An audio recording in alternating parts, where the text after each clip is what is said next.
For years, Emma lived her life in grayscale. Each day felt like the one before, and the dreams she once chased seemed as distant as the stars.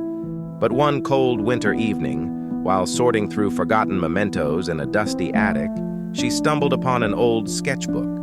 Inside its worn pages lay not just drawings, but echoes of the person she used to be, the version of herself she had buried long ago.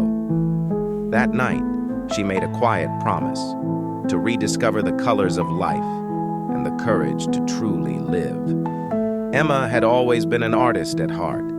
As a child, her world was painted with endless imagination. Each sunrise was a masterpiece, each moment a story waiting to be told.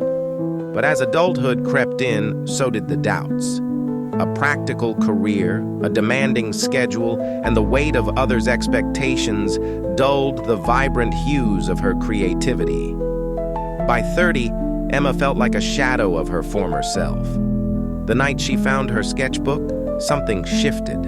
Flipping through her old drawings, she was struck by how vividly they captured her younger self's joy and hope.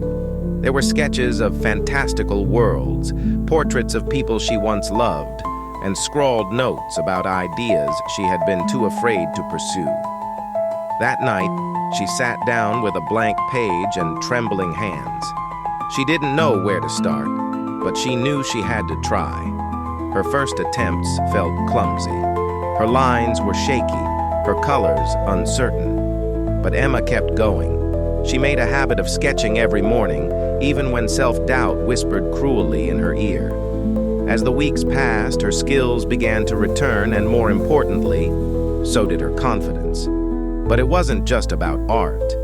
Emma realized her life needed more than just creativity. It needed courage. She joined a local art class, stepping out of her comfort zone to meet others who shared her passion. At first, she felt like an imposter among seasoned artists, but their encouragement reminded her that she belonged. She began to open up, sharing not just her work, but also her struggles. Her biggest challenge came when an art gallery announced an open call for submissions. Emma stared at the flyer for days, torn between fear and desire. She knew rejection was a possibility, but she also knew she couldn't let fear decide her fate.